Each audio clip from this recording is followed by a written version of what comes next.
Now listen to the story of Gennady Sharpe to believe it. Gennady Sharpe is a 29-year-old woman.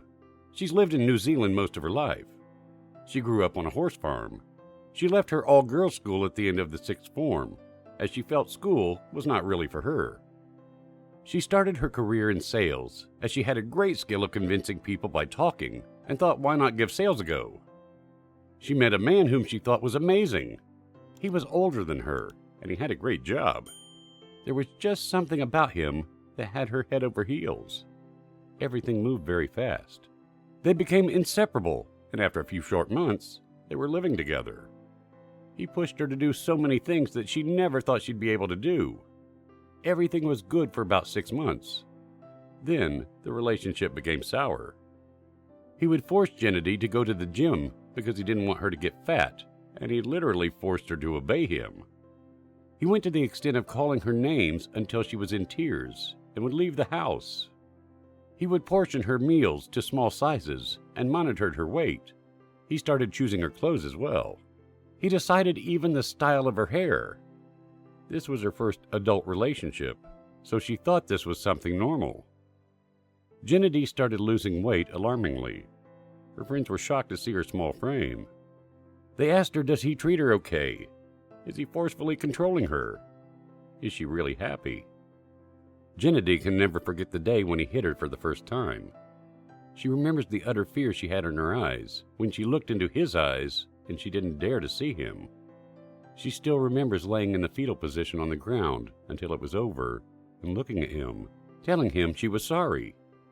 She was saying sorry? Gennady had made him leave town after a night out as he was in an inebriated condition. Was this all her fault? She sat next to him, holding him, begging him not to be mad at her. Are you shocked by her behavior? I know what you're thinking. If that was you, you would have left him right away. The next day, he told Gennady he was sorry.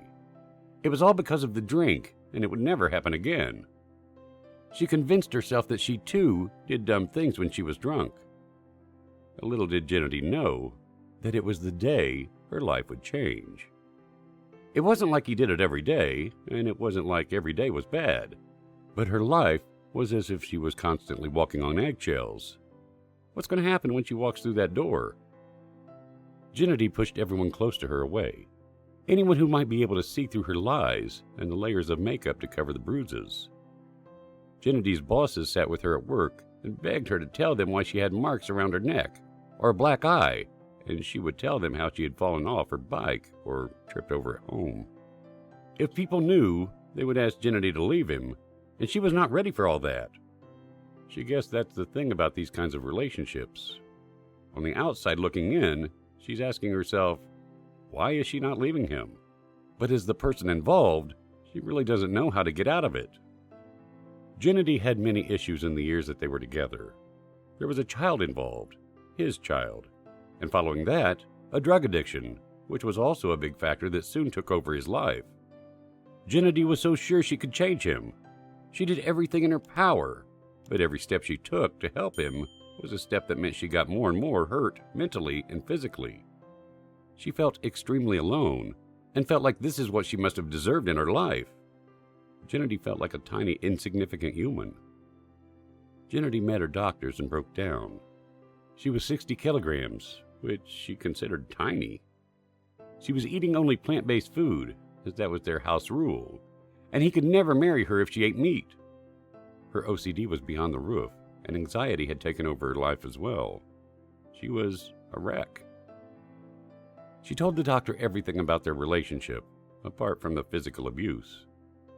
She put her on anti-anxiety medication and advised her to see a counselor. She figured she must be the problem. If she could fix her, that will fix him, and they could live happily ever after, right? That's something she used to think a lot. If she takes these steps, life will be great. But life wouldn't be great, and she was let down yet again. After she started taking the medication, she began to see things better. Her eyes were a little more open to the reality of what was happening in her life. The abuse continued to happen frequently. He put Gennady down so much that she believed these things about herself and thought, if she left, Who would want someone like her anyway? As the mental and physical abuse began to take its toll, the police were called more often, and not by herself, but by the next-door neighbors hearing Gennady's cries. There were a few times she remembered thinking, this is it. This is how she's going to die. That's how bad it got. She had no energy to fight back, and she had nothing more to lose. He sucked all the life out of her. She felt hardly human. But again, she did not leave. It took the final straw to make her pack her bags and leave. It took broken ribs and a broken hand to tell her this is enough. Her happiness is far more important. She thought one of the reasons she could not leave was she didn't want to admit to others that she was unhappy, that she had lied, that their views of her perfect life were wrong. She went to work battered and bruised and told her boss everything. He sat there with tears in his eyes and said, "Jen, that's not love. That's not how people who love you treat you." He told her to get her pets, pack her bags, and leave. This meant she had to tell her best friends and family something she had tried so hard to protect them from. She started by telling this to two of her girlfriends. Have you ever heard of your friend's heartbreak before? Gennady hadn't until that day. She felt sick and wondered how she had hidden this from them. Next was her mom and dad, who were just completely hurt and broken for her. But none of these people got mad at her. Instead, they were proud of her. This was not the reaction she had expected. They were proud of her for having the courage to leave him and for telling them as well. Gennady packed her bags, got her pets, and drove to her best friend's farm, where she felt safe. This may sound like she did something very stupid by leaving her house. Gennady told her group of friends, and the support was overwhelming. These girls were there every night in bed with Gennady, holding her tight while she cried, and on the phone when she needed them. They made her feel she was important, and that she deserved to be loved. And oh boy, the love, the care, and the concern they showed toward Gennady. Finally, Gennady left. But the pain didn't leave as she came to terms with the mental and physical abuse that she'd been through. Gennady found that healthy eating and fitness was something that helped her to have control over her body again. She went on adventure trips and on road trips as well, but that wasn't enough. A fire had been lit inside her. Gennady had signed up with local charities in the Women's Refuge. She wanted to spread the word to women that there is light at the end of this dark tunnel, and that you can get out and start again. We cannot change what we're not aware of. Once we're aware, we cannot help but change. By the way, did you know that New Zealand has the highest rate of family violence in the world? And that police here attend a family violence case every 5 minutes? That 1 in every 3 women experience domestic violence in their lives. Gennady Sharpe was one of these women. This is not something that happens in some parts of New Zealand. This is happening across every single social and ethnic group. This is happening on every single street and every community. We need to make people think and talk about this. When Gennady left her ex, she remembers the police coming over for the last time to her beautiful villa in a fancy part of town with her white fence. Her gardens were perfect.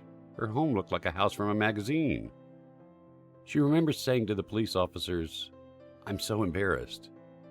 And he replied, "We're called to this neighborhood more often than any other." Gennady decided that she's going to make a change, but how? She signed up for a reality love show, not for love, not for money, and not for fame, but for something far more different. To have a platform to spread awareness regarding domestic violence, for controlling mental and physical abuse. She needed a social platform to have a voice. Yes, this was her calling. It's true. Success isn't about how much money you make. It's about the difference you make in people's lives. Gennady's confidence was already low. She thought very little of her looks and her personality, as she'd been told so often that she was fat, ugly, stupid. Nobody would ever want her. She didn't really think that she had a chance. But how great it would be if she did. This show mentally challenged her on so many levels and really pushed her to the breaking point. She was on an island with a handful of strangers, She remembers telling people on the show of a bad ex-partner. When Gennady left the show, her social media blew up. People were following her Instagram, and people cared about what she had to say. This was her time to tell her story of abuse. This was her time to create awareness to a taboo topic that nobody wants to speak about. This was her chance to let them know there is light at the end of the tunnel. The first post went live, and the messages rolled in from around the world, from women and men with the same story of abuse, but just different people. This is when it hit Gennady that she was in an extremely abusive relationship. She was one of those women you read about in your thriller books, but it was her real life. She wanted to make sure this happened less and less. She wanted to be someone whom young girls and women look up to. She wanted them to know just how beautiful they are, and she wanted to be honest with her life struggles and be a voice that lets people know it's okay to be who you are and you deserve to be loved. She wants to use her social media to spread an honest and truthful message to people. She wants to be raw and real and help change people's lives. She's grateful every day for the people in her life who helped her to save herself. If they had not been there, she would never have left, and she was so glad that no matter how hard he tried to remove them from her life, they never left. But Gennady's story is not all doom and gloom. A few months back, she was out on the town celebrating with her friends. She was at the bar and she felt her shoulder being pulled. And when she turned back, she saw it was her ex. Her heart dropped as he said he wanted to talk to her. She didn't know what to do. She took off to the taxi stand to go home. She was crying and scared and in shock, but she had her friends there supporting her. She got out of the taxi and felt something hit the ground. She picked it up and it was a large wallet. She looked inside and found a $100 bill and a lot of cards and photos of two cute kids. Gennady sent a message to the lady and added on her Facebook and did all she could to try to get in contact with her. No reply. So she put her name on her Instagram saying, "Does anyone know this lady? I found her wallet." The messages rolled in. She called her 5 minutes later, totally overwhelmed that somebody was returning her lost wallet. She told her she lived a few hours away and had returned home, but would get one of her kids to come and pick it up for her.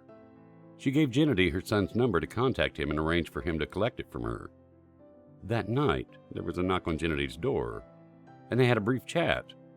Now, 3 years later, her introduction to that guy has been the best thing that ever happened in her life. He loves her. She's never been loved like this before. He's already her best friend, and she thinks when you are truly ready for love, the right kind of love, it finds you, just like this modern-day wallet Cinderella story that brought him into her life.